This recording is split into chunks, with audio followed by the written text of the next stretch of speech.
இன்று 17வது சட்டப்பேரவை உறுப்பினர்களுக்கான ஒரு புத்தாக்க பயிற்சியை மாண்புமிகு பேரவைத் தலைவர் அவர்கள் 2 நாட்களாக அவர் தலைமையில் நடத்தி கொண்டிருக்கிறார்கள். மாண்புமிகு முன்னவர் அவர்களும் செக்ரட்டேரியட் சட்டப்பேரவையில் இருக்கக்கூடிய அனைத்து நிலை நிர்வாகிகளும் இந்த புத்தாக்க பயிற்சி ஒர்க் ஷாப் மாதிரி இது வந்து எப்பயுமே நடக்கிறது தான். ஒரு சட்டப்பேரவை தொடங்கும் பொழுதும் ஒரு 2 நாள் ஒர்க் ஷாப் போல ட்ரைனிங் செஷன் போல எல்லா சட்டப்பேரவை உறுப்பினர்களுக்கும் நடத்துவாங்க.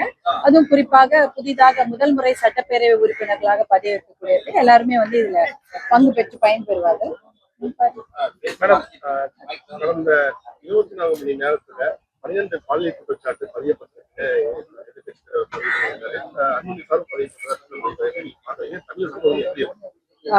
கண்டிப்பாக பாலியல் குற்றச்சாட்டுகளுக்கு உடனடியாக ஒரு தண்டனை கிடைக்க வேண்டும். அதை தவிர வேற எந்த தீர்வுமே கிடையாது, பயமே கிடையாது.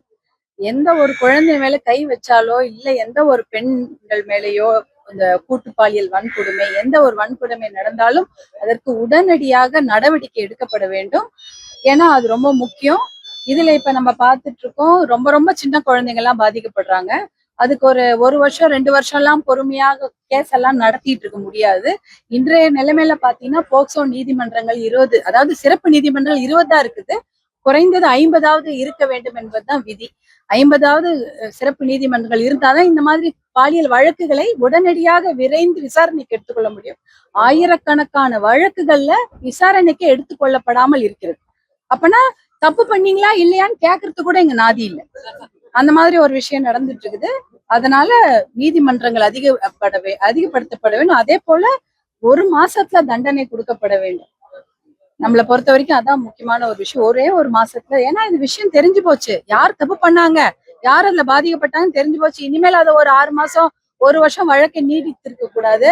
அடுத்ததாக இந்த மாதிரி தப்பு பண்றவங்க உடனடியா தண்டனை, மரண தண்டனைன்னு ஒண்ணு கொடுக்கப்பட வேண்டும் என்பதுல நம்ம பெண்களாகிய நாங்கெல்லாம் உறுதியாக இருக்கிறோம்.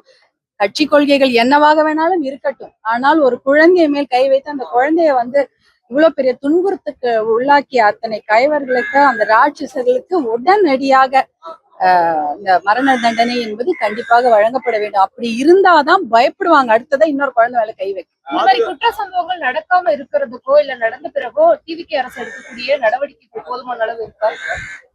கண்டிப்பாக நிறைய நடவடிக்கைகளை எதிர்பார்த்து கொண்டிருக்கின்றோம். நிறைய பண்ணணும். ஏற்கனவே சிங்கப்பெண் படையெல்லாம் அமைத்திருக்கிறார்கள். இதுல வந்து என்ன நடவடிக்கை எடுக்கிறாங்க நம்ம பார்க்க வேண்டிய. பயிர்க்கடன் 50,000 முழு தள்ளுபடின்றதுல இருந்து இப்ப 75,000 வரைக்கும் வந்திருக்கு. போதுமா விவசாயிகளுக்கு? இல்ல, கிட்டத்தட்ட 20,000 கோடி ரூபாய் பயிர்க்கடன்கள் செய்தால்தான் எல்லா விவசாயிகளுக்கும் அது நன்மை பயக்கும். இப்போதைக்கு 2,000 கோடி வரைக்கும் தான் பயிர்க்கடன்கள் தள்ளுபடி நடந்திருக்கு. அப்பனா நிறைய விவசாயிகளுக்கு இன்னும் கடன் இருக்கிறதுன்னு தான் அர்த்தம். அதனால அது வரக்கூடிய நிதிநிலை அறிக்கையில நல்ல முடிவுகளும் நல்ல அவங்களுக்கு கடன் தள்ளுபடி செய்யப்படும் என்ற அறிவிப்பு வரும் என்று ரொம்ப எதிர்பார்ப்போடு. நன்றி. பிச்சையினாலதான் வட மாவட்டங்கள்ல அதிமுக நிறைய இடங்கள்ல வெற்றி பெற்றது அப்படின்னு சிவி சண்முகம் பேசியிருந்தாரு. அது நீங்க உங்களோட ஸ்டாட்டிஸ்டிக்ஸ் எடுத்து பாருங்க, அது தெரியும். நன்றி.